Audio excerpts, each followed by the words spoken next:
Good happy day, folks. I hope you guys are having just a great day today. So today we're going to be taking a look at The Lion, the Witch, and the Wardrobe by one C.S. Lewis. It was published in 1950. It was a big hit. It's the first of a bunch of stuff in the thing. This series of 7 books was read to me by my father before I went to bed for a while, so I'm familiar with it, but I've never owned it, and I've never actually read it, although it was read to me.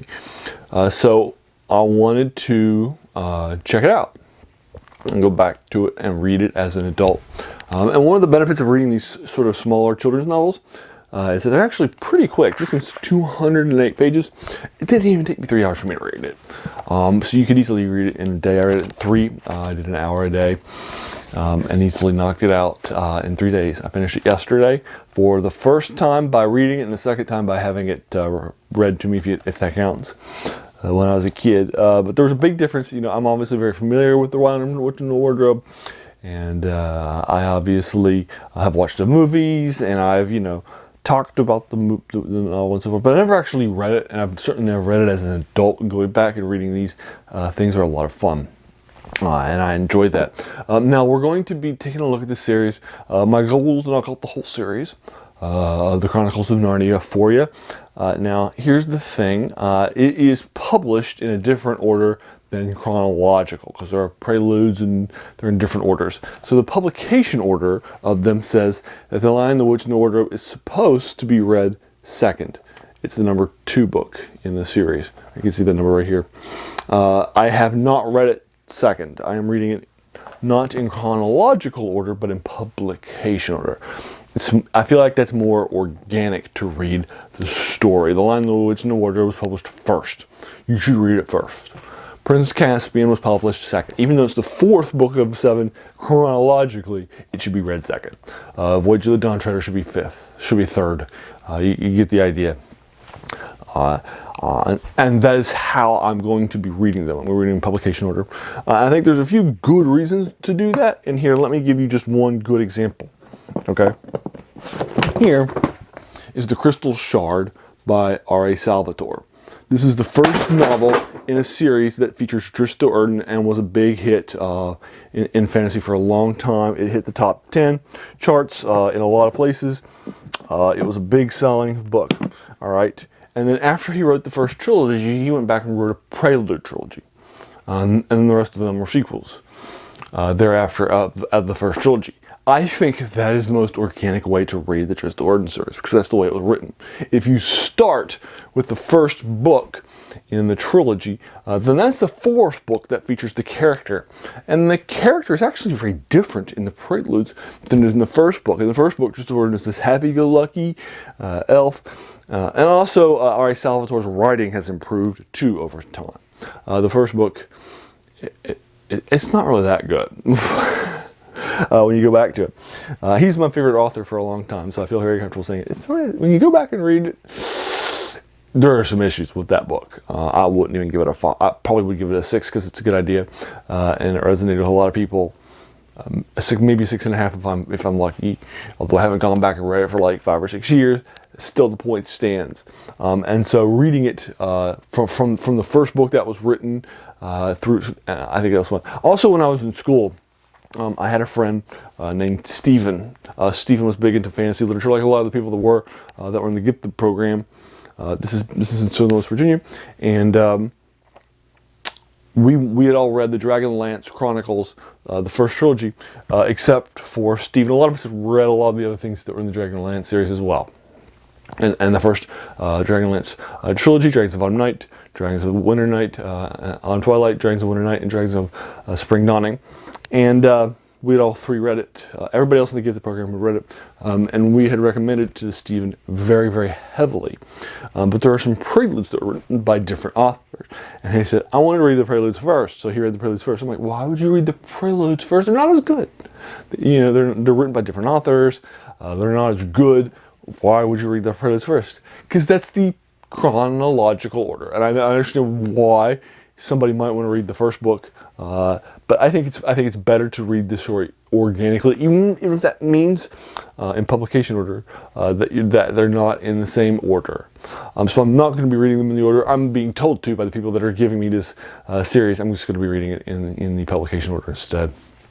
For those reasons. I just think it's better for the story. So we're starting off with The Lion, the Witch, and the Wardrobe. Now, I'm giving this a 7 out of 10 only. This is a classic of fantasy. How dare I give this a 7 out of 10? Because that's what it's worth. I've gone back and read it as an adult. It has some limitations. It's not a book that uses a lot of language to challenge students to grow their vocabulary. It's not clever phrasing. I feel like there's a lot of children's fantasy novels or young adult fantasy novels, like J.K. Rowling's Harry Potter series, or Ursula K. Le Guin's Earthsea series, Lloyd Alexander, that I think are better writers. I think that J.R. Tolkien's The Hobbit and Rover Andom is better written than this short story. Now, this is the first novel that he writes in this series. It's the first one I've read ever, since the rest of them were read to me as a kid. And going back, so maybe he gets better, just like R.A. Salvatore's will get better after The Crystal Shard. So we'll see. Maybe the series will increase over time, but it's just a 7 out of 10. Sorry, if you love it, that's fine. So it's still worth your time. It's still a classic of fantasy, of children's literature, and that sort of a thing. But I'm only going to be giving it a 7 out of 10. Now, if you're coming here and reviewing this, normally what I do is I like to give like the first chapter of a synopsis, or maybe the first couple of pages in a short story if I'm doing a short story for you, in order to wet your teeth.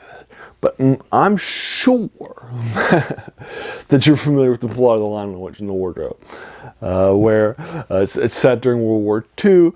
Some children are going from London to the countryside due to the Blitz, and they have been evacuated. The youngest child comes across a cabinet, a wardrobe. When hiding, she flees into it, and she enters Narnia for a short period of time, interacts with the fawn. She goes back, the children don't believe her. Her and Edmund, the next youngest child, a boy, end up there. He encounters the witch. She encounters more good people. He is seduced by the witch, turns to evil, and they will have to, and will be a bad person for much of the novel. And that's it in the other children will arrive. That's it in a nutshell. That's a quick little overview of the first couple of chapters of the shorts of the novel. Again, I won't take up too much of your time. If you've seen the movie, if you've read the short, you probably read it when you were a kid.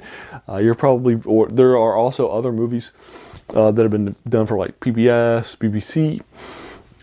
This is very popular to adapt. It's the most popular adaptation in the series. It's hard to do a movie series of, because the series moves around sequentially, has different characters in different books. So it's not a typical serial where you can tell one story with these characters and another story with these characters that have changing, maybe add a character or two, but the same characters, right? It's not organic to the story, so you can't tell it organically like that. A Boy and His Horse is very different characters than The Final Battle, which has very different characters than The Magician's Nephew, right? And so on and so forth. But there you are. I'll go ahead and leave you to it. Have you read The Lion, the Witch, and the Wardrobe? What did you think of it? Did you agree or disagree with my take in any way, shape, or form? If so, I would be more than happy to engage you with it further in the comments below. If you like this video, hey, why not hit that subscribe button? Because there's going to be a lot more of these to follow. And thank you so much for taking some time out of your day and watching my video, because there are so many things that are happening in our lives and we're pulled in so many different directions.